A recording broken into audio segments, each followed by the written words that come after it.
ಏನಪ್ಪ ಇದು ಇವನು A1 ಎಮ್ಮ ಆಗ್ಬಿಟ್ಲು, A17 ಇವನು ಯಾರೋ ಇವನು ಆಗ್ಬಿಟ್ಟವನೆ, ಅವಳೇ ಹೋಗ್ತಾಳೆ, A17 ಏನೂ ಇಲ್ಲ ಕಣೋ, ನಥಿಂಗ್ ಡೂಯಿಂಗ್. A1 = A17. ಒಂದು ಅಪರಾಧ ಮಾಡಾಯ್ತು, ಕಿಡ್ನಾಪಿಂಗು, ಒಂದು ಹಾಕಾಯ್ತು. ಒಂದು ಅಪರಾಧಕ್ಕೆ 3 ಅಡಿ ಗುಂಡಿ ಹೊಡ್ಕೊಂಡ್ರು, ಎದ್ದು ಬಂದ್ಬಿಡ್ಬೋದಾಗಿತ್ತು.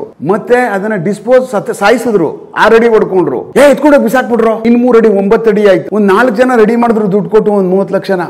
ನಾವು ಮಾಡಿದೀವಿ ಅಂತ ಹೋಗಿ ಒಪ್ಕೊಬಿಡಿ. 12 + 3 15 ಅಡಿ ಗುಂಡಿ ಆಯ್ತಾ.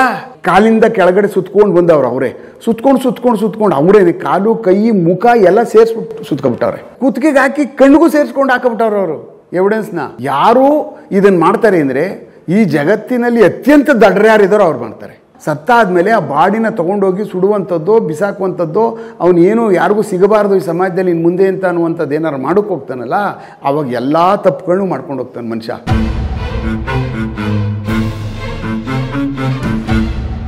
ಇವರೆಲ್ಲ ನೀವು ಹೇಳಿದಾಗೆ ಅನೇಕ ವರ್ಷನ್ಸ್ನ ಬಿಡ್ತಿದ್ದಾರಲ್ಲ, ಇವರು ನಮ್ಮ ಬಾಸು ಹೊಡೆದಿಲ್ಲ, ಸಾಯಿಸಿಲ್ಲ, ಬರೀ ಆದೇಶ ಕೊಟ್ಟು ಹೋದ್ರು ಅಂತ. ಬರೀ ಆದೇಶ ಕೊಟ್ಟು ಅವ್ರು ಹೊರಟೋಗಿದ್ರು ಕೂಡ ಇಟ್ಸ್ ಅ ಪನಿಷಬಲ್ ಅಫೆನ್ಸ್. ನೋಡಿ, ಆ ಥರದಲ್ಲಿ ತನಿಖೆ ಒಳಗಡೆ ಹಂಗೆ ಆಗಲ್ಲ. ತನಿಖೆನಲ್ಲಿ ಏನು ಇವರೆಲ್ಲ ನಾವೆಲ್ಲ ಮಾತಾಡ್ತಾ ಇದ್ದೀವಿ, ಆಚೆ ಎಲ್ಲ ಕೂತ್ಕೊಂಡು ಸುಮಾರು ಜನ ಎಲ್ಲ ಮಾತಾಡ್ತಾರೆ. ತನಿಖೆನಲ್ಲಿ ತನಿಖಾಧಿಕಾರಿ ಆ ಥರ ಇರಲ್ಲ. ತನಿಖೆನ ಪೂರ್ಣ ಪ್ರಮಾಣದಲ್ಲಿ ಮಾಡ್ಕೊಂಡು ಹೋದಾಗ 143 ರೈಟಿಂಗ್ ಹೋಗ್ತಾರೆ ಅವರು, 147 and 148 ರೆಡ್ ವಿತ್ 149 ಅಂತ ಸೆಕ್ಷನ್ಗಳಿದ್ದಾವೆ ನಮ್ಮಲ್ಲಿ IPC ಒಳಗಡೆ. ಅವೆಲ್ಲ ರೈಟಿಂಗ್ ಅಂತ ಬರ್ತವೆ. ರೈಟಿಂಗ್ನಲ್ಲಿ ಕಾಮನ್ ಆಬ್ಜೆಕ್ಟ್ ಮತ್ತು ಕಾಮನ್ ಇಂಟೆನ್ಷನ್ ಅಂತ ಅನ್ನುವಂಥದ್ದು ಇರ್ತದೆ. ಈಗೊಂದು 100 ಜನ, ಈ ಕಡೆ ಒಂದು 100 ಜನ ಸೇರ್ಕೊಂಡ್ಬಿಟ್ಟು 200-300 ಜನ ಹೊಡೆದಾಟಕ್ಕೆ ಬಿದ್ದುಬಿಡ್ತಾರೆ. ಗುಂಪು ಹೌದಲ್ವಾ? ಅವ್ರ ಕಡೆಯಿಂದ ಒಂದು 200 ಜನ, ಇವ್ರ ಕಡೆಯಿಂದ ಒಂದು 200 ಜನ ಅರೆಸ್ಟ್ ಮಾಡಿಬಿಡ್ತೀವಿ. ಅರೆಸ್ಟ್ ಮಾಡಿ ರೈಟಿಂಗ್ ಕೇಸ್ ಮಾಡಾದ್ಮೇಲೆ ಅವ್ರನ್ನೆಲ್ಲನೂ ಹೆಂಗ್ ಸರ್ ನೀವು ಅವ್ರನ್ನೆಲ್ಲನೂ ಪನಿಷ್ ಮಾಡ್ತೀರಿ ಅಂತ ನಿಮ್ಮ ಪ್ರಶ್ನೆ ಬರ್ಬೋದು ತಲೆಗೆ. ಅದೇ ಕಾಮನ್ ಆಬ್ಜೆಕ್ಟ್ ಇರ್ತದೆ ಅದರಲ್ಲಿ. ನೀವು ಹೊಡಿಬೇಕಾದಾಗ ನಿಮ್ಮ ತಲೆಯಲ್ಲಿ ಕಾಮನ್ ಇಂಟೆನ್ಷನ್ ಇರ್ತದೆ, ಆ ಗುಂಪನ್ನೆಲ್ಲ ಕುಂದಾಕ್ಬೇಕು ಅಂತ. ಈ ಗುಂಪಿಗೆಲ್ಲ ಆ ಗುಂಪನ್ನ ಹೊಡೆದಾಕ್ಬೇಕು, ನಾವು ಏನಾದರೂ ಮಾಡಿ ಸಾಯಿಸ್ಬೇಕು, ಇಲ್ಲ ಗಾಯ ಮಾಡಬೇಕು ಅನ್ನೋ ಕಾಮನ್ ಇಂಟೆನ್ಷನ್ ಇರ್ತದೆ. ಸಾಕಲ್ವಾ ಅದು? ಸಾಕಷ್ಟೇ, ಇನ್ನೇನು ಬೇಕಾಗಿಲ್ಲ. ಸುಮ್ಮನೆ ಹೊಡಿಕ್ ಹೋಗ್ತಾನೆ ಆ ಗುಂಪಿಗೆ. That is a common intention, common object including motive. ಹಾಕ್ರೋ ನನ್ನ ಮಗಳು, ಒಬ್ಬರು ಬಿಡ್ಬೇಡಿ, 50 ಜನ ಇದ್ದಾರೆ ಮುಗಿಸ್ಬಿಡ್ರು. ಇವರು ಅಷ್ಟೇ 50 ಜನ ಹಾಕ್ರೋ, ಯಾರನ್ನೂ ಎಲ್ಲ ಮಲಗೋಗ್ಬಿಡ್ಬೇಕು ಅಂತೇಳಿ. ಇದೇ common intention and common object and this motive ಅಂತ ಕರೆಯುವಂಥದ್ದು. ಮುಗಿಸ್ಬಿಟ್ರು, ಯಾರು ಹೋಗಬಾರ್ದು ವಾಪಸ್ ಮುಂದೆ, ಇಲ್ಲೇ ಅವನ್ನ ಎಲ್ಲ ಇಲ್ಲೇ ಬಿದ್ದೋಗ್ಬಿಡ್ಬೇಕು ಅನ್ನುವಂಥದ್ದು. ಈ ವ್ಯಾಪ್ತಿನಲ್ಲಿ ರೈಟಿಂಗ್ ಅನ್ನುವಂಥ ಒಂದು ವ್ಯಾಪ್ತಿನಲ್ಲಿ ಇದರೊಳಗಡೆ ಆ್ಯಡ್ ಮಾಡ್ಕೊಂಡಿರ್ತಾರೆ. ಆ ಕಾರಣಕ್ಕೆ ಏನಪ್ಪ ಇದು ಇವನು A1 ಎಮ್ಮ ಆಗ್ಬಿಟ್ಲು, A17 ಇವನು ಯಾರೋ ಇವನು ಆಗ್ಬಿಟ್ಟವನೆ, ಅವಳೇ ಹೋಗ್ತಾಳೆ, A17 ಏನೂ ಇಲ್ಲ ಕಣೋ, ನಥಿಂಗ್ ಡೂಯಿಂಗ್. ಏನಿಲ್ಲ. A1 = A17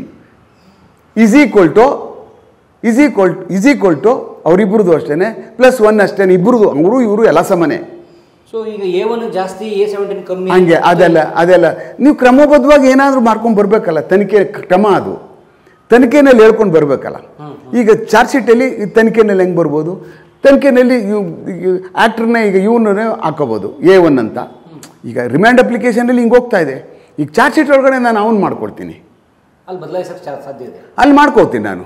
ನೆಕ್ಸ್ಟು ಅಲ್ಲಿ ಯಾರನ್ನ ಬೇಕಾದ್ರೂ ಅವ್ರವ್ರ ಪಾತ್ರಗಳು ಹೇಗಿದ್ದಾವೆ, ಏನೇನಿದ್ದಾವೆ ಅನ್ನುವಂಥದ್ದೆಲ್ಲ ಮಾಡ್ಕೊಂಡು ತೊಗೊಂಡು ಅಂದರೆ ತನಿಖೆ ಮಾಡೋಕ್ಕೆ ನನಗೆ ಬೇಕಲ್ಲ. ಸರಿಯಾದಂಥ ಕ್ರಮಬದ್ಧವಾಗಿ ತನಿಖೆ ಮಾಡಬೇಕು ಅಂದರೆ ಯಾರ್ಯಾರ ಪಾತ್ರಗಳು ಹೆಂಗಿದ್ದಾವೆ. ಈಗ ಒಂದು ಸೈಕಲ್ ಚಕ್ರಿಗೆ ಎಲ್ಲ ಫೋಕ್ಸ್ ಇರಬೇಕಲ್ಲ ಕರೆಕ್ಟಾಗಿ.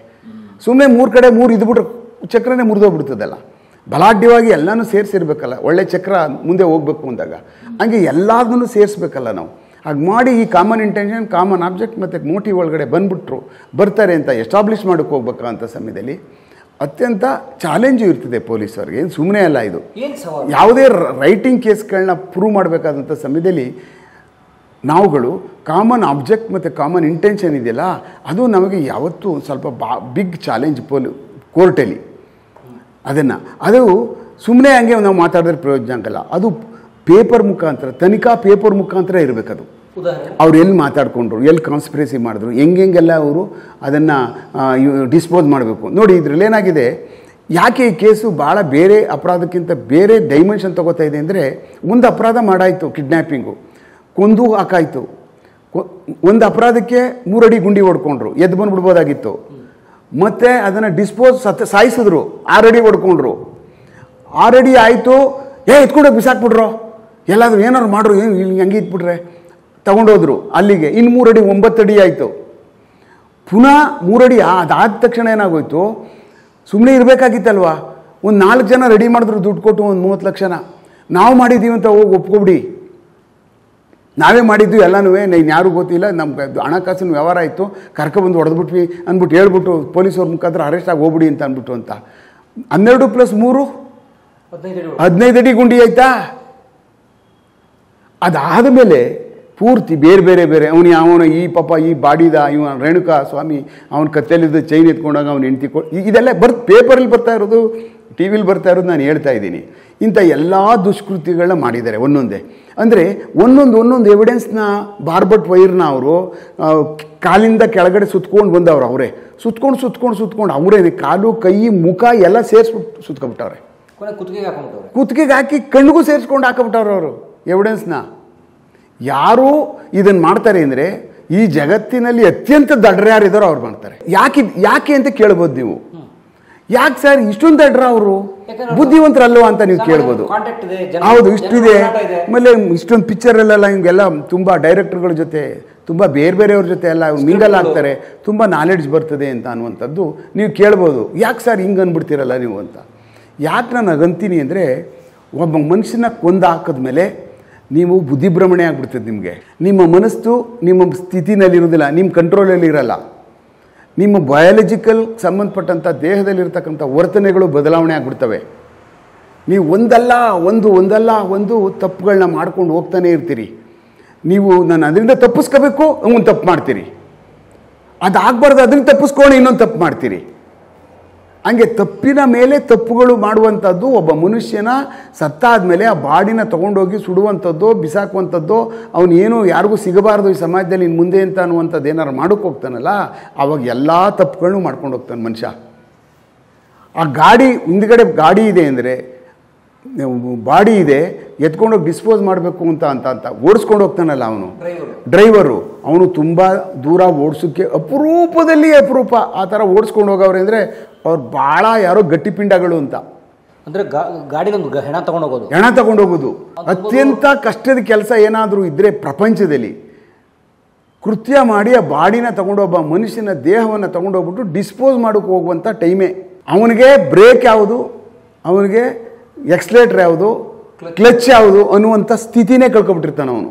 ಹಲವಾರು ಪ್ರಕರಣಗಳಲ್ಲಿ ಹೋಗ್ತಾ ಇರಬೇಕಾದಾಗ ಆಕ್ಸಿಡೆಂಟ್ ಮಾಡ್ಕೊಂಡು ಬಿಟ್ಟಿದ್ದಾರೆ, ಬಾಡಿ ಸಮೇತ ಗಾಡಿ ಬಿಟ್ಬಿಟ್ಟೋಗಿದ್ದಾರೆ. ಇದೆಲ್ಲ ವರ್ತನೆಗಳು ಮನುಷ್ಯನ ಮೇಲೆ ಆಗ್ಬಿಡ್ತವೆ.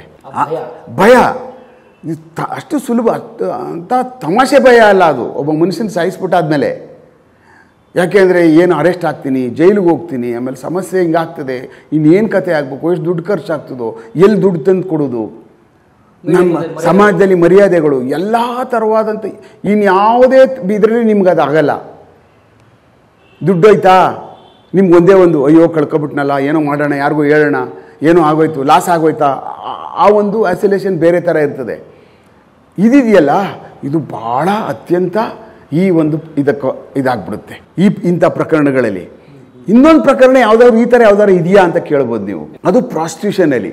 ಯಾರಾದ್ರೂ ಪೊಲೀಸರು ಹೋದಾಗ ಪ್ರಾಸ್ಟಿಟ್ಯೂಷನ್ಗೆ ಸಿಗಾಕಬಿಟ್ಟಾಗ, ಅವಳು ಮತ್ತು ಅವನು ಏನಾದರೂ ಸಿಗಾಕಬಿಟ್ಟಾಗ ಅದು ಏನು ಮಾಡೋದು, ಅದರಿಂದ ಆಚೆ ಹೆಂಗೆ ಬರೋದು, ನಾನು ಸಿಗಾಕೋಬಿಟ್ಟಿದ್ದೀನಿ ಇದರಲ್ಲಿ ಪ್ರಾಸ್ಟಿಟ್ಯೂಷನ್ ಒಳಗಡೆ, ಮೀಡಿಯಾಗಳಿಗೆ ಗೊತ್ತಾಗ್ಬಿಟ್ರಂಗೆ, ನಮ್ಮ ಮನೆಗಳವ್ರಿಗೆ ಗೊತ್ತಾಗ್ಬಿಟ್ರಂಗೆ, ಆ ಒಂದು ಹೊಡ್ತಾ ಇದೆ ನೋಡಿ, ಇದರಷ್ಟೇ ಹೊಡ್ತಾ ಅದೂ. ಆದರೆ ಅದಕ್ಕೆ ಆ್ಯಕ್ಚುಲಿ ಪನಿಷ್ಮೆಂಟ್ ಕಮ್ಮಿ, ಅದಕ್ಕೆ ಅದೇನೂ ಇಲ್ಲ. ಸುಮ್ಮನೆ ಅಲ್ಲಿ ಹೋದ್ರು ಹಂಗೆ ವಾಪಸ್ ಬಂದುಬಿಡ್ಬೋದು ಆಟೋ ರಿಕ್ಷಾದಲ್ಲಿ. ಹಿಂಗೆ ಹೋಗೋದು, ಹಿಂದೆ ಬಾಗ್ಲಲ್ಲಿ ಹೋಗೋದು, ಮುಂದೆ ಹಿಂದೆ ಬಾಗ್ಲಲ್ಲಿ ಬಂದ್ಬಿಡ್ಬೋದು. ಬಟ್ ಆ ಹೊಡ್ತಾ ಇದೆಯಲ್ಲ, ಅದು ಮಾನಸಿಕ ಹೊಡ್ತಾ ಇದೆಯಲ್ಲ, ಇದಕ್ಕಿಂತ ಡಬಲ್ ಹೊಡಿತದೆ ಅದು. ಆ ಕಾರಣಕ್ಕೆ ಇದೂ ಒಂದು ಇದು. ಆ ಕಾರಣಕ್ಕೋಸ್ಕರ ಏನೂ ಲೆಕ್ಕಿಸ್ತದೆ ಪೊಲೀಸವ್ರು ಬಂದವರೇ ಅಂದರೆ ಕಿಟಕಿನೇ ಮುರ್ಕೊಂಡು ಹೋಗ್ಬಿಡ್ತಾರೆ. ಇದರಷ್ಟೇ ಹೆಚ್ಚು ಕಡಿಮೆ ಇರುವಂಥದ್ದು ಸಿಸ್ಪಿಟ್ಟು ಮಾಡಿ ಮೇಲಿಂದಲೇ ಬಿದ್ದುಬಿಡ್ತಾರೆ. 3 ಫ್ಲೋರ್ 4 ಫ್ಲೋರು ಕೆರೆಗೆ ಬಿದ್ದೋಗ್ಬಿಡ್ತಾರೆ ತಪ್ಪಿಸ್ಕೊಂಡು ಹೋಗಿ ಸಲುವಾಗಿ. ನೋಡಿದ್ದೀವಲ್ಲ, ಸತ್ತೋಗ್ಬಿಡ್ತಾರಲ್ಲ. ಈ ಮೊನ್ನೆ ಸತ್ತೋಗ್ಬಿಟ್ಟ ನೋಡಿ, ಯಾರು ಓಡಿಸ್ಕೊಂಡು ಹೋಗ್ಬಿಟ್ಟು. ಹೋದಾಗ ಸಾಕು, ಅಪ್ಪ ಇಲ್ಲಿ ಸಿಗಬಾರ್ದಪ್ಪ, ನಮ್ಮ ಮನೇಲಿ ಹೇಳ್ತಾರೆ, ನಮ್ಮ ಯಾರಿಗೂ ಹೇಳ್ತಾರೆ, ತೋರಿಸ್ತಾರೆ, ಈ ಸ್ಪೀಟ್ ಆಡ್ತಾ ಇದ್ದ ಅಂತ. ಈ ಸಾಮಾಜಿಕವಾಗಿ ಬರ್ತಕ್ಕಂಥವು ಇರ್ತಾವಲ್ವ ಹೊಡೆತಗಳು, ಮನಸ್ಥಿತಿಗೆ ಅವು ಭಾಳ ನಾಟ್ಬಿಡ್ತವೆ. ಅದರಿಂದ ಇವೆಲ್ಲ ಒಂದೇ ರೇಂಜಲ್ಲಿರ್ತಕ್ಕಂಥವು ಚಿಕ್ಕ ಪ್ರಕರಣ ಇವೆರಡೂ ನಾನು ಹೇಳ್ದವು ನಿಮಗೆ. ಬಟ್ ಆಘಾತ ಏನು ಮಾಡ್ತಾವೆ ನಿಮಗೆ, ದೊಡ್ಡ ಏಟು ಹೊಡೆದು ಬಿಡ್ತವೆ. ಆ ಕಾರಣಕ್ಕೆ ಏನಿರ್ತದೋ ಮೈ ಮೇಲೆ ಏನಾರು ಇರ್ತದಲ್ಲ, ಅಲ್ಲ ಬಿಟ್ಬಿಡಿ ಸರ್ ಏನೋ ಬಿಟ್ಟು ಅನ್ನೋ ಮಟ್ಟಕ್ಕೆ ಬಂದು ಇದನ್ನೆಲ್ಲ ತಿಳ್ಕೊಂಡೆ ಸುಪ್ರೀಂ ಕೋರ್ಟ್ ಅವರು ಹಿಡೀಲೇ ಬೇಡ್ರ ನೀವು ಸುಮ್ಮನೆ ಪಾಪ ಸತ್ತೋಗ್ಬಿಡ್ತಾರೆ ಅಂತ ಹೇಳ್ಬಿಟ್ಟಿರೋದು. ಹೌದಾ? ಯಾವುದು ಇದು? ಈಗ ಪ್ರಾಸ್ಟಿಟ್ಯೂಷನ್ಗಳ ಪ್ರಕರಣಗಳಲ್ಲಿ ಪ್ರಾಸ್ಟಿಟ್ಯೂಷನ್ಗೆ ಸಂಬಂಧಪಟ್ಟಾಗೆ ಅವಳು ಒಪ್ಕೊಬಿಟ್ಟು ಇವನು ಒಪ್ಕೊಬಿಟ್ಟು ಅಂದರೆ ನಾವು ಕೇಸೇ ಹಾಕೋಂಗಿಲ್ಲ, ನಾವಿಬ್ಬರು ಕನ್ಸಲ್ಟಲ್ಲಿ ಹೋಗಿದ್ದೀವಿ ಅಂತ ಅಂದರೆ. ಚೇಂಜ್ ಆಗಿದಿಲ್ಲ? ಹೌದು, ಕಾನೂನೇ ಬದಲಾವಣೆ ಆಗೋಗ್ಬಿಟ್ಟಿದೆಯಲ್ಲ. ನೀವೆಲ್ಲಾದರೂ ಈಗ ನೋಡಿದ್ರೆ ಕೋರ್ಟ್ ಹತ್ರ ಎಲ್ಲಾದರೂ ಅರೆಸ್ಟ್ ಮಾಡಿ ಗುಂಪು ಕರ್ಕೊಂಡು ಮೊದಲು ಏನು ಗುಂಪೆ ಕರ್ಕೊಂಡು ಹೋಗೋರು ಲಾಡ್ಜ್ಗಳಿಂದ. ಈಗ ಎಲ್ಲಾದರೂ ಒಂದು ನೋಡಿದ್ದೀರಾ? ಅವ್ರನ್ನ ಸಂತ್ರಸ್ತರು ಅಂತ ಟ್ವೀಟ್ ಮಾಡಿ ಅವ್ರನ್ನ ಮನೆಗೆ ಕಳಿಸ್ಕೊಡ್ಬೇಕು. ನಾವು ಇಲ್ಲಿಂದ ಟ್ರೈನ್ಗೆ ಒಬ್ಬ ಪೊಲೀಸರು ಹಾಕ್ಬಿಟ್ಟು ಅಸ್ಸಾಮು, ಗುಜರಾತ್, ಬೆಳಗಾಮ ಇಲ್ಲೋ ಅವ್ರು ಇಲ್ಲಿ ಬಂದಿದ್ರೆ ಬೆಂಗಳೂರಿಗೆ ಅವ್ರನ್ನ ಪ್ರೊಟೆಕ್ಟ್ ಮಾಡಿಬಿಟ್ಟು ಕಳಿಸ್ಬೇಕು. ಈ ಗಂಡಸು ಹೋಗ ಅಂತ ವಿಟ್ನೆಸ್ ಮಾಡ್ಕೋಬೇಕು. ನಡೆಸ್ತಾನಲ್ಲ ಮನೇನ, ಆದಾಯ ಮಾಡ್ಕೊಡ್ತಾನಲ್ಲ, ಅವನು ಮಾತ್ರ ಶಿಕ್ಷೆ ಕೊಡಿ ಅಂತ ಹೇಳಿರು ಸುಪ್ರೀಂ ಕೋರ್ಟು. ಸೊ ಈ ಗಂಡಸು ಸಾಕ್ಷಿ, ಆ ಹೆಂಗಸು ಸಂತ್ರಸ್ತೆ, ಆ ದಡಿಸ್ತಿರೋನು ಅಪರಾಧಿ ಅಷ್ಟೇ, ಇನ್ನೇನೂ ಇಲ್ಲ. ಈಗ ಆ ಕಾರಣಕ್ಕೆ ಯಾವುದೇ ಪ್ರಾಸ್ಟಿಟ್ಯೂಷನ್ ಕೇಸಸ್ಗಳು ಈಗ ರಿಜಿಸ್ಟರ್ ಆಗ್ತಾ ಇಲ್ಲ ಎಲ್ಲೂ. ಯಾಕೆ ಎಲ್ಲಿಗೆ ಈಗ ಅಷ್ಟಾಗ್ಬಿಟ್ಟು ಆದಮೇಲೆ ಏನು ಮಾಡ್ತಾರೆ, ಡಿಫೆನ್ಸ್ ಮೆಕಾನಿಸಮ್ ಅವ್ರಿಗೆ ಜಾಸ್ತಿ ಸಿಕ್ಬಿಡುತ್ತೆ. ಹೇಳಿದ್ದಾರೆ ಇಲ್ಲ ನಾವು ಅವ್ರ ಕಾಸು ಕೊಟ್ಟು ಬಂದ್ವಿ, ನಾವು ಹಸ್ಬೆಂಡ್ ಆ್ಯಂಡ್ ವೈಫ್ ಅಂತ ಹೇಳಿದ್ರು, ನಾವು ಉಟ್ಕೊಂಡು ಬಂದಿದ್ದೀವಿ ಅಂತ ಹೇಳಿದ್ರೆ ಹೌದು ಸರ್ ಅವ್ರು ಬಂದರು ಹಿಂಗೆ ಕೊಟ್ಟರು ಹಸ್ಬೆಂಡ್ ಆ್ಯಂಡ್ ವೈಫ್ ಅಂತ ಹೋದ್ರು ಅಂತ ಹೇಳಿದ್ರೆ ನೀವು ಅವನನ್ನು ಹೆಂಗೆ ಪ್ರಾಸಿಕ್ಯೂಟ್ ಮಾಡೋಕ್ಕಾಗ್ತದೆ? ಅವನು ರೆಗ್ಯುಲರ್ ಬ್ರಾಥೆಲ್ ಕೀಪರ್ ಆಗಬೇಕು, ಅದನ್ನ ಎಸ್ಟಾಬ್ಲಿಷ್ ಮಾಡಬೇಕು ನಾವು. ಇವನ್ ಕೆಲಸವೇ ಇದು, ಈ ಬಿಲ್ಡಿಂಗ್ ಇಟ್ಕೊಂಡಿರೋದೇ ಇದೇ ಉದ್ಯೋಗಕ್ಕೆ ಮುಂಡ್ಯಾಗಂಡ ಅಂತ ಅದನ್ನ ಎಸ್ಟಾಬ್ಲಿಷ್ ಮಾಡಬೇಕಲ್ಲ ನಾವು ಪೂರ್ತಿ. ಹಂಗೆ ಕಾನೂನುಗಳು ಬದಲಾವಣೆ ಆಗಿದೆ. ಈಗಂತೂ ನೆಕ್ಸ್ಟ್ ಬರ್ತಾ ಇದೆಯಲ್ಲ, ಜುಲೈಯಿಂದ ಕಾನೂನು ಬರ್ತಾ ಇದೆ, ಹೊಸ ಕಾನೂನುಗಳು. ಈಗೇನು ಅಮೆಂಡ್ಮೆಂಟ್ ಆದವಲ್ಲ ಲಾಸ್ಟ್ ಸರ್ಕಾರದಲ್ಲಿ, IPC ಬದಲಾವಣೆ ಆಗಿದೆ, ಎವಿಡೆನ್ಸ್ ಆ್ಯಕ್ಟ್ ಬದಲಾವಣೆ ಆಗಿದೆ. ಆ ಬದಲಾದ ಎಲ್ಲ ಕಾನೂನುಗಳು ಇವಾಗ ಬರ್ತಾ ಇದ್ದಾವೆ. ಮೊದಲು 302 ಇತ್ತಲ್ಲ, ಅದೆಲ್ಲ ಬೇರೆ ಚೇಂಜ್ ಆಗೋಗಿದೆ. 420 ಒಟ್ಟೋಗಿದೆ, ಈಗ ಕಮ್ಮಿಯಾಗಿ ಹೋಗಿದೆ. ಆ ಹೆಸರಿಲ್ಲ, ಇನ್ನು 420 ಅಂತ ಕರೆಯುವಂಗಿಲ್ಲ. ಸೆಕ್ಷನ್ಗಳು ಚೇಂಜ್ ಆಗ್ಬಿಟ್ಟವೆ ಈಗೆಲ್ಲ. ಹೌದೌದು, ಇಲ್ಲ ಅದೆಲ್ಲ ಇಲ್ಲ, ಈಗ ಬೇರೆ ಸೆಕ್ಷನ್ ಆಫ್ ಲಾಗಳಿದ್ದಾವೆ, ಎಲ್ಲ ಬೇರೆ ಬಂದ್ಬಿಟ್ಟಿದೆ. ಈಗೇನು ಜುಲೈನಿಂದ ದಾಖಲಾಕಂಥ ಕೇಸ್ಗಳು ಬೇರೆ ಬೇರೆ ಸೆಕ್ಷನ್ ಆಫ್ ಲಾನಲ್ಲಿ ಏನೀಗ ಬರೆದಿದ್ದಾರ ಅದ್ರ ಪ್ರಕಾರ ಹೋಗ್ತವೆ ಕೇಸ್ಗಳು. ಅದರೊಳಗಡೆ ಈ ಪ್ರಾಸ್ಟಿಟ್ಯೂಷನ್ ಅನ್ನೋ ಪದವೇ ಇಲ್ಲ ಈಗ.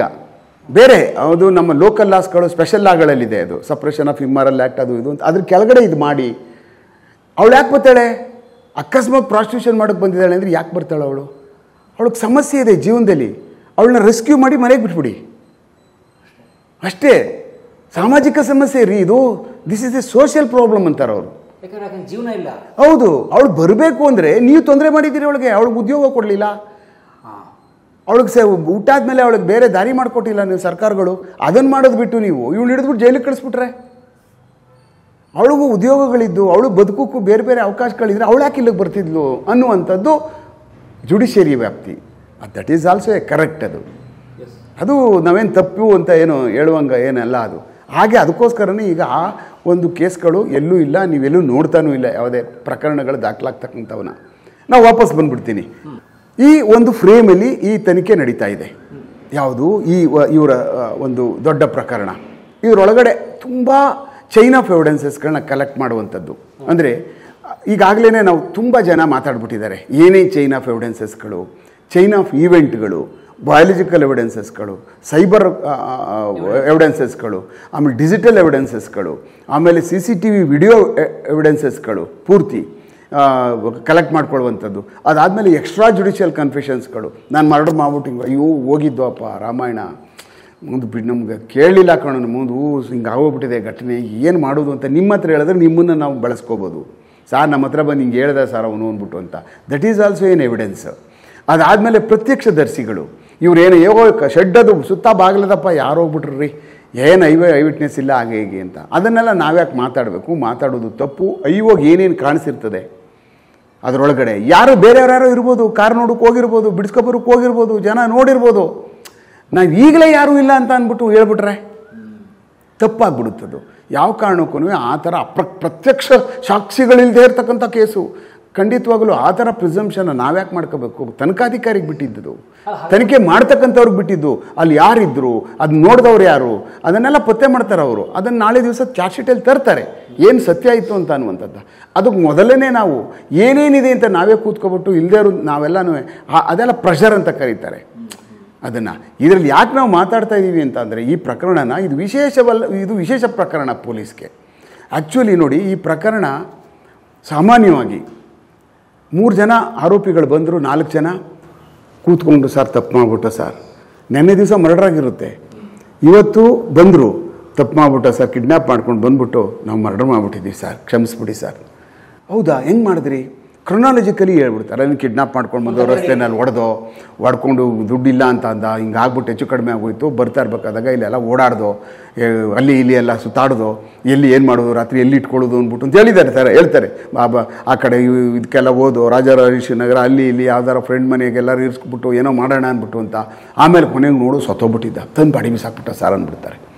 ನೀವು ತೊಗೊಬಿಟ್ಟು ನೋಡಿದ ತಕ್ಷಣ ಫೋನ್ ಅವ್ನ ನಂಬರು ತೊಗೊಬಿಡ್ತೀರಿ.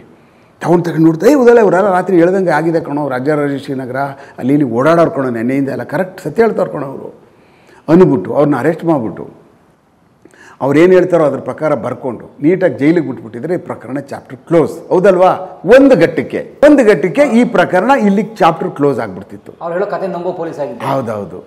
ಈ ಪ್ರಕರಣವನ್ನು DCP ಗಿರೀಶ್ ಸಾಹೇಬರು ಮತ್ತು ಚಂದನ್ ಅಂತ ACP ವಿಜಯನಗರ ಅವರು ಈ ಪ್ರಕರಣಕ್ಕೆ ಸಂಬಂಧಪಟ್ಟಂಗೆ ಅಲ್ಲಿಗೆ ಹೋಗಿ ಅವ್ರನ್ನ ಮಾತಾಡಿಸಿದ್ದಾರೆ. ಸ್ಟೇಷನ್ಗೆ ಹೋಗಿ ಕಾಮಾಕ್ಷಿ ಪಾಳ್ಯಕ್ಕೆ ಹೋಗಿ ಏನಾಯಿತು, ಹೇಗಾಯಿತು, ನೀವು ಯಾವ ಥರ ಬಂದ್ರಿ, ಏನು ಒಬ್ಬೊಬ್ಬನ ಕ್ರೊನಾಲಜಿಕಲಿ ಅವನ್ನ ದೂರ ಕೂರಿಸ್ಬಿಟ್ಟು ಕೇಳ್ಕೊಂಡಿದ್ದಾರೆ. ಕೇಳ್ಕೊಂಡಾದ್ಮೇಲೆ ಅವ್ರಿಗೆ ಏನೋ ಇದ್ರಲ್ಲಿ ಕಿಸ ಇರುವಂಗಿದೆ, ಇವ್ರದ್ದೆಲ್ಲ ಕಾಲ್ ಡೀಟೇಲ್ಸ್ ತರಿಸಿ ಪೂರ್ಣ ಇವ್ರು ಎಷ್ಟು ಗಂಟೆಗೆ ಬಂದರು, ಯಾರು ಬಂದರು, ಹೆಂಗೆ ಬಂದ ಅವನು, ಮತ್ತು ಇವನು ಬರೋ ಕಾರಣ ಏನು, ಇವನು ಆಮೇಲೆ ಇವ್ರಿಗೂ ಸಂಬಂಧ ಇದೆಯಾ ಗೊತ್ತಾಗ್ಬಿಡುತ್ತಲ್ಲ. ಪ್ರಿವಿಯಸ್ ಏನಾದರೂ ಇವ್ರಿಗೆ ಕಾಂಟ್ಯಾಕ್ಟ್ಗಳಿದಾವ, ಇವ್ರು ಫೈನಾನ್ಸ್ ಅಂತ ಏನಾದರೂ ಇತ್ತು ಅಂತ ಅಂದರೆ ಮೊದಲಿಂದ ಕಾಂಟ್ಯಾಕ್ಟ್ ಇರಬೇಕಲ್ವಾ. ತರಿಸಿ ಅಂತ ಬಂತು, ಕಾಲ್ ಡೀಟೇಲ್ಸ್ ನೋಡಿದ್ರು, ಅದರದ್ದು ಬೇರೆಯೇ ಒಂದು ದೊಡ್ಡ ಕತೆ ಓಪನ್ ಆಗಿಬಿಡ್ತು. ಬರೀ ಮೊಬೈಲ್ ಕರೆಗಳಲ್ಲಿ ಅಲ್ಲ, ಅದು ಶಾಸ್ತ್ರ ಇದ್ದಂಗೆ, ಅದು ಪಾಮ್ ಹಿಸ್ಟ್ರಿಗಿಂತ ಚೆನ್ನಾಗಿ ಹೇಳ್ಬಿಡ್ತದೆ. ಅದು ಹತ್ರ ಸಾಮುದ್ರಿಕೆ ಆ ಕಡೆ ಸೈಡ್ಗೆ ಇಟ್ಬಿಡಿ ನೀವು, ನಿಮ್ಮ ಸಾಮುದ್ರಿಕೆ ಇಲ್ಲಿದ್ದು ಬಿಡುತ್ತೆ, ಪೂರ್ತಿ ಅಲ್ಲಿದ್ದು ಬಿಡುತ್ತೆ ಒಳಗಡೆ. ಏನು ಮಾಡೋಕ್ಕೆ ತಪ್ಪಿಸ್ಕೊಳ್ಳುವಂಗೆ ಇಲ್ಲ. ಅದು ಏನು ನಾವು ಮಾಡಿರ್ತೀವೋ ಪ್ರತಿ ನಿಮಿಷನೂ ಸಹ ಅದು ನಡೆದಿರ್ತದಲ್ಲಿ. ಆ ಕಾರಣಕ್ಕೆ ತಪ್ಪಿಸ್ಕೊಳ್ಳೋಕೆ ಸಾಧ್ಯ ಆಗೋದಿಲ್ಲ. ಸೊ ಮೊಬೈಲ್ ದೊಡ್ಡ ಎವಿಡೆನ್ಸ್ ನಮ್ಮ ಬಗ್ಗೆ. ದೊಡ್ಡದಲ್ಲ, ಹಾರ್ಟ್ಗಿಂತ ದೊಡ್ಡದದು. ನೀವು ಆಯ್ತು ಬಿಡು ಬಂದು ಏನೋ ಇದು ಕಳಿಸ್ಬಿಟ್ರಲ್ಲ ನಮ್ಮ ಮಕ್ಕಳು ಕೆಡಿಸ್ಬಿಟ್ರ ಡಿಲೀಟು ಅದನ್ನು. ನಿಮ್ಮ ಮೊಬೈಲ್ ಇರೋವರೆಗೂ ಏನೇನು ಡಿಲೀಟ್ ಮಾಡಿರ್ತೀರೋ ಎಲ್ಲ ತಗೋಬೋದು. ನಿಮ್ಮ ಮೊಬೈಲ್ ಜೀವಂತ ಇದೆ ಅಂದರೆ ನೀವು ಎಷ್ಟು ದಿವಸ ಯೂಸ್ ಮಾಡಿದ್ರೆ ಎಲ್ಲ ಡಿಲೀಟೆಡ್ ಡೇಟಾ ಸಿಕ್ಕುವಷ್ಟು ಕೆಪಾಸಿಟಿಯ ಮೊಬೈಲ್ಗಿದೆ. ಅದನ್ನು ಮಾಡಿಬಿಟ್ಟವ್ರೆ ಇವರು, ನನ್ನ ಮಕ್ಕಳು ಇವ್ರಿಗೆ ಹಿಂಗೆ ಮಾಡಬೇಕಣೋ, ಇಲ್ಲಾಂದ್ರೆ ನಮಗೆ ದೇಶ ಹಾಳಾಗೋಯ್ತವೆ ಅಂತ ಮೊಬೈಲ್ ಮಾಡಬೇಕಾದಾಗಲೇ ಮಾಡಿಬಿಟ್ಟವ್ರು. ಅದನ್ನ ಇರಲಿ, ಏನಾರು ಬೇಕಾದರೆ ಎವಿಡೆನ್ಸಸ್ಗಳಿಗೆ ಒಳಗೆ ಸ್ಟಾಕ್ ಆಗಿಬಿಡಲಿ ಇವ್ನು ಡಿಲೀಟ್ ಮಾಡೋದೆಲ್ಲ ಅಂತ. ಆ ಡಿಲೀಟೆಡ್ ಡೇಟಾ ಎಲ್ಲನೂ ಈಚೆಗೆ ತೆಗೆದು ಬಿಡ್ಬೋದು, ಏನೇ ಮಾಡಿ ನೀವು. ಹಾಗೆ ಸೊ ಗಿರೀಶ್ ಸಾಹೇಬರು ಮತ್ತು ಚಂದನ್ ಬಂದರು, ಹೊಸ ಕತೆ ಗೊತ್ತಾಗುತ್ತೆ, ಹೊಸ ಕತೆ ಓಪನ್ ಆಯಿತು. ಆ ತಕ್ಷಣವೇ ಯಾರ್ಯಾರು ಅಂತ ಹೇಳಿ ಮತ್ತೆ ಫರ್ದರ್ ಅದನ್ನ ಪ್ರೋಬ್ ಮಾಡಿಕೊಂಡು ಯಾಕೆ ಇವನು ಮಾತಾಡೋನೆ, ಯಾಕೆ ಇವನು ಮಾತಾಡ್ದ, ಇವನು ಎಲ್ಲಿದ್ದಾಗ, ಇವನು ಎಷ್ಟೊತ್ತು ಅಲ್ಲಿಗೆ ಹೋದ, ಎಲ್ಲ ಕೂತ್ಕೊಂಡು ಅವತ್ತು ಇಡೀ ದಿವಸ ಪೂರ್ಣ ಪ್ರಮಾಣದಲ್ಲಿ ಗೊತ್ತಾಗ್ಬಿಟ್ಟಿದೆ ಅವ್ರಿಗೆ. ಟೆಕ್ನಿಕಲ್ ಎವಿಡೆನ್ಸಲ್ಲೇ ಗೊತ್ತಾಗೋಗಿದೆ ಇದರಲ್ಲಿ ಯಾರ್ಯಾರಿದ್ದಾರೆ, ಪೂರ್ಣ ಪ್ರಮಾಣದಲ್ಲಿ ಭಾಗಿಯಾಗಿರ್ತಕ್ಕಂಥವ್ರು ಯಾರು, ಈ ಕೇಸಲ್ಲಿ ನಾವು ಯಾರನ್ನ ತನಿಖೆಗೆ ಬೇಕೇ ಬೇಕು ಅನ್ನುವಂಥವ್ರನ್ನೆಲ್ಲರನ್ನೂ ಪಟ ಹಿಡ್ಕೊಂಡು ಅರ್ಲಿ ಮಾರ್ನಿಂಗ್ ಹೋಗಿ ಅವನ್ನೇ ತಗೊಂಡು ಬಂದುಬಿಡ್ತಾರೆ ಅಲ್ಲಿಂದ, ಜಿಮ್ಮಿಂದ. ಇವ್ರು ಹೇಳಿಲ್ಲ, ಇವ್ರು ಹೇಳಿದ ಕಥೆನೇ ಬೇರೆ, ಇವ್ರು ಕೇಳಲೇ ಇಲ್ಲ. ಅವರು ಇವ್ರನ್ನ ಇಂಟ್ರಾಗೇಷನ್ ಮಾಡುವಂಥದ್ದು ಬೇಕಾಗೇ ಇಲ್ಲ. ಅವ್ರನ್ನ 3 ಜನವ ಯಾಕೆ ಬೇಕು, ಅವ್ರನ್ನ ಮಾತಾಡಿಸಿ ಏನು ಬೇಕು, ಅವ್ರಿಗೆ ಒಡೆದು ಯಾಕೆ ಬೇಕು, ಇದರಲ್ಲಿ ಹೇಳ್ಬಿಡುತ್ತಲ್ಲ. ಆಮೇಲೆ ಹಿಡ್ಕೊಂಡು ಕರ್ಕೊಂಡು ಬಂದಾದ್ಮೇಲೆ ಅವ್ರಿಗೆ ಆಟೋಮೆಟಿಕ್ಕಾಗಿ ಗೊತ್ತಾಗ್ತದೆ, ಓಹೋ ಇದು ಕಥೆನೇ ಎಲ್ಲ ಗೊತ್ತಾಗ್ಬಿಟ್ಟಿದೆ ಅವ್ರಿಗೆ, ಇದು ಅಷ್ಟು ಸುಲಭ ಅಲ್ಲ ಇದು ಇವ್ರನ್ನ ನಂಬಿಸು. ಅವಾಗ ಏನು ಮಾಡಿಬಿಡ್ತಾನೋ 100ಕ್ಕೆ 100ರಷ್ಟು ಅವನ ಹತ್ರ ಏನಿದು ಎಲ್ಲ ನಿಜ ಹೇಳ್ಬಿಡ್ತಾರೆ ಅವರು. ಅಲ್ಲ, ಮನುಷ್ಯನ ಗುಣನೇ ಹೆಂಗೆ. ಈಗ ಇವನು ಏನೂ ಕೇಳಿದೆ ನಾವು ಟೆಕ್ನಿಕಲ್ ಎವಿಡೆನ್ಸಲ್ಲಿ ಅವ್ರನ್ನೆಲ್ಲ ಹಾಳ್ಕೊಂಬಂದು ತಗೊಂಡು ತಂದು ಒಳಗೆ ಹಾಕೋತಾ ಇರಬೇಕಾದ ಸಮಯದಲ್ಲಿ ನೋಡ್ಬಿಟ್ರೆ ಅವ್ರಿಗೆ ಅದೇ ಚಾಪ್ಟರ್ ಕ್ಲೋಸ್ ಓಪನ್ ಬಿಟ್ಬಿಡ್ತಾನೆ. ಇಷ್ಟೇ ಸರ್ ಹಿಂಗೆ ನಡೀತು ಅಂತ ಹೇಳ್ಬಿಡ್ತಾರೆ ಎಲ್ಲನೂ. ಅವಾಗ ಇನ್ನೊಂದು ಡೈಮೆನ್ಷನಲ್ಲಿ ಕೇಸ್ ಓಪನ್ ಆಗ್ತದೆ. ಯಾರ್ಯಾರು ಬಂದರು, ಎಷ್ಟು ಗಂಟೆ ಆಯಿತು, ಆಟೋ ರಿಕ್ಷಾ ಯಾವುದು, ಅವನು ಎಲ್ಲಿ ಕರ್ಕೊಂಡ, ಅವನ ಹೆಸರೇನು, ಇದು ಇನ್ವಾಲ್ವ್ ಆದದ್ದೆಷ್ಟು, ಟೋಟಲ್ ಏನು, ಹೆಂಗೆ ಇವ್ರದ್ದು ನೆಟ್ವರ್ಕ್ ಇದೆ, ನಾವೆಲ್ಲ CDRಗಳಲ್ಲಿ ಮಾಡಿಬಿಡ್ತೀವಿ ಪೂರ್ತಿ. ಹೆಂಗೆಲ್ಲ ನೆಟ್ ಇದೆ, ಇವ್ನಿಗೆ ಯಾವಾಗ ಮಾತಾಡೋದು, ಇವ್ನಿಗೆ ಯಾವಾಗ ಕರೆ ಹೋಯ್ತು, ಅವನಿಗೆ ನೆಕ್ಸ್ಟ್ ಯಾರು ಹೋದ, ಅಲ್ಲಿಂದ ಹೊರಟಿದ್ದು ಯಾವಾಗ, ಕ್ರೊನಾಲಜಿಕಲಿ ಹೆಂಗೆ ಹೋದ, ಇದೆಲ್ಲ ನಾವು ಮಾಡ್ಕೊಡ್ತೀವಿ. ಅದೇನು ತೊಂದರೆ ಏನಾಗೋದಿಲ್ಲ, ಭಾಳ ಸುಲಭದ ಕೆಲಸ ಪೊಲೀಸರುಗಳಿಗೆ. ಇದೆಲ್ಲ ಟೆಕ್ನಿಕಲ್ ನಾಲೆಡ್ಜು ಸ್ವಲ್ಪ ಚೆನ್ನಾಗಿ ಗೊತ್ತಿರ್ತಕ್ಕಂಥವ್ರಾದ್ರೆ ಚೆನ್ನಾಗಿ ಮಾಡ್ಬೋದು. ಪ್ರೆಸೆಂಟೇಷನ್ ಮಾಡ್ಬೋದು ಕೋರ್ಟ್ಗೆ, ಬ್ಯೂಟಿಫುಲ್ಲಾಗಿ ಅದನ್ನು ಪ್ರೆಸೆಂಟ್ ಮಾಡಿ ಇದೇ ಥರ ನಡೆದಿದೆ ಅಂತೇಳಿ ನ್ಯಾಯಾಲಯಕ್ಕೆ ಕೊಡ್ಬೋದು. ನಾವು technically we should be strong. Strong ಆಗಿದ್ದರೆ ಮಾತ್ರನೇ. ಯಾರೋ ಬೇರೆಯವ್ರು ಮಾಡಿದ್ರು ನಾನು ಸ್ಟ್ರಾಂಗ್ ಇಲ್ಲ ಅಂದಾಗ ನಾನು ಹೇಳ್ಬೇಕಲ್ಲ ಎವಿಡೆನ್ಸ್ ದಿವಸ, ಅವತ್ತೊಂದು ದಿವಸ ಕಷ್ಟ ಆಗಿಬಿಡುತ್ತೆ. ಆ ಕಾರಣಕ್ಕೆ ಯು ಶುಡ್ ಲರ್ನ್ ಅಷ್ಟೇ, ನೀನೇ ಕಲಿಬೇಕು. ಯಾರೋ ಕಲ್ತಿರುವಂಥದ್ದನ್ನ ಅವತ್ತು ಕೋರ್ಟ್ ಕೊಟ್ಬಿಟ್ಟಾಗ ನೀನು ಹೇಳಪ್ಪ ಅಂತ ಕೋರ್ಟ್ ಹೇಳುತ್ತೆ ಅವತ್ತು ನನಗೆ, ಅವಾಗ ನಾನು ಹೇಳೋಕೆ ಕಷ್ಟ ಆಗ್ಬಿಡುತ್ತಾಗ. ಆ ಕಾರಣಕ್ಕೆ ಇಂಥದ್ದನ್ನೆಲ್ಲನೂ ಯಾರೇ ತನಿಖಾಧಿಕಾರಿ ಕಲಿಬೇಕು ಅನ್ನುವಂಥದ್ದು ನಂದು. ಮಾಡಿಸ್ಬಿಡುವಂಥದ್ದಲ್ಲ ಇದು, ಮಾಡುವಂಥವನು ಕಲ್ತಿರಬೇಕು, ಅದನ್ನೇ ಖುದ್ದು ಕಲಿಬೇಕು. ಅದನ್ನು ಕಲಿಬೇಕಲ್ಲ, ಅದನ್ನು ನಾನು ಹೇಳ್ಬೇಕಲ್ಲ ಕೋರ್ಟ್ ಒಳಗಡೆ. ಇಲ್ಲಾಂದರೆ ಕಷ್ಟ ಆಗ್ಬಿಡುತ್ತೆ. ನಾನು ಏನು ಬರದೇ ಇರುವಂಥವನ್ನ ಅದನ್ನು ತಿಳ್ಕೊಂಡು ಹೇಳುವಂಥದ್ದು ಕಷ್ಟ. ನನಗೆ ಗೊತ್ತಿದ್ದರೆ ಎಷ್ಟು ಸುಲಭ ಕೇಳ್ತೀನಿ ಕೋರ್ಟ್ ಒಳಗಡೆ ಎವಿಡೆನ್ಸ್ ದಿವಸ. ಅವತ್ತೊಂದು ದಿವಸ ನನ್ನನ್ನು ಕೇಳಿದಾಗ ಇಷ್ಟೇ ವ್ಯತ್ಯಾಸ, ಬೇರೆ ಏನಿಲ್ಲ. ಅದಕ್ಕೆ ಬುದ್ಧಿವಂತರು ಪೊಲೀಸ್ಗಳು ಜಾಸ್ತಿ ಆಗಬೇಕು ಇಲಾಖೆಯಲ್ಲಿ. ಭುಜಬಲ ಪರಾಕ್ರಮಿಗಳು ಇರಬೇಕು. ಅವ್ನು ಕೆಲವಷ್ಟು ಜನನ ಡೀಲ್ ಮಾಡೋಕ್ಕೆ ಇಂಥ ವರ್ಕ್ಶಾಪು ನಮ್ಮ ಹತ್ರ ಬೇಜಾನು ಇಟ್ಕೋಬೇಕು. ಈ ಶೆಡ್ ಇದೆಯಲ್ಲ, ಇಂಥವೂ ಬೇಕು ಸಮಾಜದ ಒಂದು ಸ್ವಾಸ್ಥ್ಯ ಕಾಪಾಡಬೇಕು ಅಂದ್ರೆ. ಇಲ್ಲಾಂದ್ರೆ ಆಗಲ್ಲ. ಪೊಲೀಸ್ನವ್ರ ಶೆಡ್ಡು ಅಲ್ಲ, ಅದಕ್ಕೆ ಸಪ್ರೇಟು ಅಂಥ ವರ್ಕ್ಶಾಪ್ಗಳು ಇರಬೇಕು. ಇಲ್ಲಾಂದರೆ ಕೇಳಲ್ಲ ನಮ್ಮ ಸಮಾಜದಲ್ಲಿ ಕೆಲವಷ್ಟು. ಅವ್ನು ನೆಟ್ಟಿಗೆ ಮಾಡೋದಕ್ಕೆ ಚೆನ್ನಾಗಿ ಕಾಯಿಸಿ ನೆಟ್ಟಿಗೆ ಮಾಡಿ ಅವ್ರಿಗೆ ನೆಟ್ಟಿಗೆ ಮಾಡೋಕ್ಕೂ ಬೇಕಾಗ್ತದೆ. ಬರೀ ಹಿಂಗೆ ಎದುರಿಸ್ಬಿಟ್ಟು ಕಾನೂನು ಮುಖಾಂತರನೇ ಮಾಡೋಕ್ಕಾಗಲ್ಲ. ಅಂಥ ಗಟ್ಟಿತನೂ ಒಂದು ಕಡೆ ಒಂದು ಸಪ್ರೇಟ್ ಕಂಪಾರ್ಟ್ಮೆಂಟ್ ಇರಬೇಕು ಪೊಲೀಸ್ಗೆ. ಅದು ಯಾವಾಗೂ ಲಾಕ್ ಆ್ಯಂಡ್ ಕೀ ಭಾಳ ಟೈಟಾಗಿರ್ಬೇಕು. ಅದು ಮಾಡಿಬಿಟ್ಟಾದ್ಮೇಲೆ ಬೇರೆ ಕಡೆ ಬಂದಾಗ ಈ ಥರ ಮಾಡಬೇಕು ಅಷ್ಟೇ. 2-3 ಚೆನ್ನಾಗಿರ್ಬೇಕು ನಮ್ಮ ಹತ್ರ, ಅಲ್ಲ ಆ ಕೆಲಸ ಮಾಡಬೇಕು, ಇಲ್ಲಿ ಬಂದಾಗ ಇಂಥ ಟೆಕ್ನಿಕಲ್ ಕೆಲಸ ಮಾಡಬೇಕು. ಇದ್ರ ಜೊತೆಯಲ್ಲಿ ಅತ್ಯಂತ ಸಾಮಾಜಿಕ ಜವಾಬ್ದಾರಿ ಪೊಲೀಸ್ನವ್ರಿಗಿರ್ಬೇಕು. ಈ ಕೇಸಲ್ಲಿ ಈ ಕೇಸು ಬೇರೆ ಪ್ರಕರಣ ಥರ ಅಲ್ಲ. ಇದು ತುಂಬ ಅತ್ಯಂತ ಹೆಚ್ಚಿಗೆ ಆರೋಪಿತರುಗಳು, ಬಡತನದ ಆರೋಪಿಗಳು, ಆಮೇಲೆ ಏನೋ ಅಪರಾಧ ಹಿನ್ನೆಲೆಗಳ ಇಲ್ಲದೆ ಇರತಕ್ಕಂಥ ಆರೋಪಿಗಳು ಸಿಗಾಕೊಬಿಟ್ಟಿದ್ದಾರೆ ಇದರೊಳಗಡೆ. ಯಾವುದೇ ಅಂದ್ಕೊಂಡಿದ್ದೀವಿ ಇದುವರೆಗೂ ಅವ್ರ ಮೇಲೆ ಯಾವುದೇ ಥರವಾದಂಥ ಗುರುತರ ಆರೋಪಗಳಿಲ್ಲ ಅಂತ ಹೇಳ್ತಾ ಇದ್ದಾರೆ ಮೀಡಿಯಾಗಳವರು.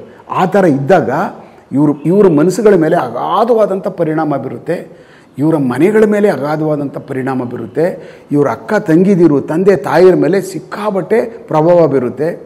ಈ ಬರ್ತಾ ಇರ್ತಕ್ಕಂಥ ಮೀಡಿಯಾಗಳಲ್ಲಿ ಅವರು ಜನ ಎಲ್ಲ ನೋಡಿ ನಿನ್ನ ಮಗನಿಗೆ ನೇಣಾಕ್ತಾರಂತೆ, ನಿಮ್ಮ ಮಗನಿಗೆ ಬರುವುದೇ ಇಲ್ವಂತೆ, ಇನ್ನು ನಿಮ್ಮ ಮಗ ಪರ್ಮನೆಂಟಿಗೆ ಅಲ್ಲೇ ಜೈಲಲ್ಲಿ ಇದ್ಬಿಡ್ತಾನಂತೆ ಅನ್ನುವಂಥ ಮಾತುಕತೆಗಳು ಅಲ್ಲಿ ನಡೆಯುವಂಥದ್ದಾದಾಗ ಆಘಾತಗಳು ಅವ್ರ ಫ್ಯಾಮಿಲಿ ಮೇಲೆ ಆಗ್ಬಿಡ್ತವೆ. ಅಲ್ಲ, ಎಲ್ಲ ಆಘಾತಗಳು ಅವ್ರ ಫ್ಯಾಮಿಲಿಗಳ ಮೇಲೆ ಆಗೋಕ್ಕೆ ಶುರು ಮಾಡ್ತವೆ. ಅದು ಏನೂ ಆಗದೆ ಇರೋ ಥರ ಅವ್ರನ್ನ ಸಂತೈಸುವಂಥ ಕೆಲಸ. ಏನೂ ಆಗಲ್ಲ, ಇಷ್ಟು ಮಾತ್ರ ಮಾಡಿದ್ದಾನೆ, ಏನೂ ಚಿಂತೆ ಮಾಡ್ಕೋಕ್ಕೆ ಹೋಗ್ಬೇಡಿ, ನಾವಿದ್ದೀವಿ, ಏನೋ ಗೊತ್ತಿಲ್ಲದೆ ಮಾಡಿಬಿಟ್ಟಿದ್ದಾನೆ, ನೀವು ಯಾಕೆ ಇಷ್ಟೊಂದು ಇದು ಯೋಚನೆ ಮಾಡ್ಕೊಳ್ತೀರಿ, ಅದ್ರ ಬಗ್ಗೆ ನೀವೇನು ಚಿಂತೆ ಮಾಡಿಬಿಡಿ ಅನ್ನುವಂಥ ಸಂತೈಸುವಂಥ ಕೆಲಸ ಪ್ಯಾರಲಲಾಗಿ ನಡಿಬೇಕು ನಮ್ಮ ಪೊಲೀಸು ಮತ್ತು ಚಿತ್ರದುರ್ಗ ಪೊಲೀಸ್ನವ್ರ ಕೈಯಿಂದ. ಎಲ್ಲ ಮಾಡಬೇಕು ನಾವು. ಒಂದು ಕಡೆ ವರ್ಕ್ಶಾಪ್ ಕೆಲಸ ಮಾಡಬೇಕು, ಇನ್ನೊಂದು ಕಡೆ ಇಂಟ್ರಾಗೇಷನ್ ಮಾಡಬೇಕು, ಇನ್ನೊಂದು ಕಡೆ ತನಿಖೆನ ಭಾಳ ಗಟ್ಟಿಯಾಗಿ ಮಾಡಬೇಕು, ಎಲ್ಲೂ ಲೋಪದೋಷ ಆಗಬಾರ್ದು. ಅಟ್ ದ ಸೇಮ್ ಟೈಮ್ ಇವ್ರನ್ನೆಲ್ಲರೂ ಏನು ಆರೋಪಿಗಳು ಅಂತ ಇರ್ತಾರಲ್ಲ, ಇವ್ರನ್ನ ಹಾಕ್ಕೊಂಡು ಬಾಣಲಿ ಒಳಗಡೆ ಉರಿತಾ ಇರ್ತೀವಲ್ಲ, ಅದು ಸಪ್ರೇಟ್ ಇರಬೇಕು. ಅದಾದಮೇಲೆ ಅವ್ರ ಮನೆಯವ್ರನ್ನ ಅಷ್ಟೇ ಚೆನ್ನಾಗಿ ಮ್ಯಾನೇಜ್ ಮಾಡಬೇಕು, ಏನೂ ಮಾಡ್ಕೊಳ್ದೇ ಇರೋ ಥರ. ಸಮಾಜದ ಜೊತೆ ನಾವು ಕೆಲಸ ಮಾಡೋದಲ್ವ, ಸಮಾಜದ ಮಧ್ಯದಲ್ಲಿ ನಾವು ಪೊಲೀಸರುಗಳು ಸಮಾಜವನ್ನು ಸಂತೈಸೋಕ್ಕೆ ಪೊಲೀಸ್ ಕೆಲಸ ಮಾಡೋದು. ನಾವೇನು ಸಹಿಸೋಕ್ಕಲ್ವಲ್ಲ, ನಾವೇನು ಬುಚರಿಗಳವಲ್ಲ, ಹಿಡ್ಕೊಬಂದ್ಬಿಟ್ಟು ಕತ್ತರಿಸ್ಬಿಟ್ಟು ಎಲ್ಲ ತಗಲಾಕ್ಬಿಟ್ಟು ಕಾಲು ಒಂದು ಕಡೆ, ಕೈ ಒಂದು ಕಡೆ, ತಲೆ ಒಂದು ಕಡೆ ತಗೋಗ್ರಾಯ ಅಂತ ಹೇಳ್ಬಿಡೋಕ್ಕೆ ಹಂಗಲ್ವಲ್ಲ ನಮ್ಮದು. That is not hour job. Hour job is different job by anybody else. We are dealing with N emotion of A people. ಪ್ರತಿ ದಿವಸ ನಾವು ಗೋಲಿಯಾಟ ಆಡುವಂಥವ್ರು ಅವರ ಯಾವುದು ಮನಸ್ಸುಗಳ ಜೊತೆ ಜನಗಳದು ಮನಸ್ಸೇ. ಪ್ರತಿ ದಿವಸ ಅವ್ರು ನೋವಾಗಿರೋರು ಬರ್ತಾರೆ, ಬರೀ ಘಾಸಿಯಾಗಿರೋರು ಬರ್ತಾರೆ ಪೊಲೀಸ್ ಸ್ಟೇಷನ್ಗಳಿಗೆ.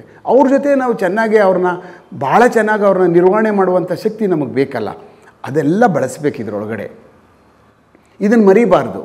ನಮ್ಮ ಕೆಲಸ ಆಗೋಯ್ತು, ಮಾಡಿಬಿಟ್ಟಿದ್ದಾರೆ, ಎತ್ತಾಕೋ ಬಂದರು, ಹೊಡೆದ್ರು, ಕರೆಂಟ್ ಕೊಟ್ಟರು, ಏನು that is the different issue. That is their funeral ನಡೆದೋಗ್ಬಿಡ್ತದದು. ಅದ್ರ ಜೊತೆ ಇದು ಮಾಡಬೇಕು. ಯಾರು ಏನು ಹೇಳಿ, ಅದು ಮಾನವೀಯ ಕೆಲಸ. ಅದು ಮಾಡದೆ ನಾವು ಅವರಪ್ಪ ಸತ್ತೋಗ್ಬಿಟ್ಟ ಒಬ್ಬ ನೋಡಿ, ಅವ್ರ ತಂದೆ ಈಸ್ ಏನ್ ಇನ್ನೋಸೆಂಟ್, ಅವರ ತಂದೆ, ಅದಕ್ಕೆ ಕಾಂಪನ್ಸೇಟ್ ಮಾಡ್ತಕ್ಕಂಥವ್ರು ಯಾರಿರ್ತಾರೆ? ಇದೆಲ್ಲ ನೋಡಬೇಕು ಪೊಲೀಸಲ್ಲಿ ನಾವು. ಪ್ರತಿಯೊಂದೂ ಒಬ್ಬನ ಮನುಷ್ಯನ ಅರೆಸ್ಟ್ ಮಾಡಿದ ತಕ್ಷಣವೇ ಅವ್ರ ಮನೆಯವ್ರಿಗೆ ಏನೂ ಆಘಾತ ಆಗದೆ ಇರೋ ಥರ ನೋಡ್ಕೊಳ್ಳುವಂಥದ್ದೇ ಅತ್ಯಂತ ಒಳ್ಳೆಯ ಪೊಲೀಸ್ ಅಧಿಕಾರಿ, ಒಳ್ಳೆಯ ತನಿಖಾಧಿಕಾರಿಯ ತಾಕತ್ತದು. ಅವ್ನು ಎಲ್ಲೂ ಏನೂ ಅವ್ರ ಮನೆಯವ್ರಿಗೆ ತೊಂದರೆ ಆಗಬಾರ್ದೇ ಇರುವಂತಾಗೆ ಅವ್ರ ಮನಸ್ಸಿಗೆ ಘಾಸಿ ಆಗದೆ ಇರೋ ಥರ ನುಗ್ಬಿಟ್ಟು ಅಲ್ಲ, ಏನು ಇಂಥವನ್ನೆತ್ತಿದೆಯಾ ನೀನು, ಏನು ಅಯೋಗ್ಯರು ನೀವು, ಏನು ಈ ಥರ ಮಾಡಿದಿರಿ, ನೀವು ಸಾಯಬೇಕು, ನೀವು ಇಂಥ ಮಗನೆತ್ತಿ. That is not my business. ಅವ್ರಿಗೆ ಇದನ್ನೇನೂ ಗೊತ್ತಿರೋದಿಲ್ಲ ಪಾಪ. ಆವಾಗಂದಾಗ ನಾವು ಅದಕ್ಕೆ ಅನ್ಯಾಯ ಮಾಡ್ದಂಗೆ ಆಗ್ಬಿಡುತ್ತೆ. ಅವನು ಎಂಥ ಅಮಾಯಕ ಜನಗಳಿರ್ತಾರೆ ಪಾಪ, ಅವ್ರುಗಳೆಲ್ಲ ಏನೋ ಇವನೇನೋ ಮಾಡಿಬಿಡ್ತಾನೆ, ಏನೋ ಕಾರಣಾಂತರದಿಂದ ಬಂದ್ಬಿಟ್ಟಿರ್ತಾರೆ, ಏನೂ ಆಗಲ್ಲ ಅಂತ ಬಂದ್ಬಿಟ್ಟಿರ್ತಾರೆ. ಯಾರಾದರೂ ಇವನು ಎತ್ತಾಕ ಬಂದರೆ ಅವನು ನಮ್ಮನ್ನು ಹೊಡೆದು ಬಿಸಾಕ್ಬಿಡೋಣ ಅಂದರೆ ದೇಹರಣೆ ಒಬ್ಬರು ಹೋಯ್ತಿರ್ಲಿಲ್ಲ. ಹೆಂಗೆ ಹೋಗ್ತಾರೆ ಹೇಳಿ? ಮತ್ತೆ ಎತ್ತಾಕೋ ಬನ್ನಿ ನಮ್ಮ ಮುಂದೆ ಅವ್ನು ಎತ್ತಾಕೊಂಡು ಹೋಗ್ಬಿಟ್ಟು ಹೊಡೆದತ್ತಾಗ ಎಲ್ಲಾದರೂ ಬಿಸಾಕ್ಬಿಡೋಣ, ಸುಟ್ಟಾಕ್ಬಿಡೋಣ ಅಂತಿದ್ದಿದ್ರೆ ಇವ್ರು ಫೋನ್ ಆಫ್ ಮಾಡಿಕೊಂಡು ಧರ್ಮಸ್ಥಳಕ್ಕೆ ಓಡೋಗ್ಬಿಡೋರೇನೋ.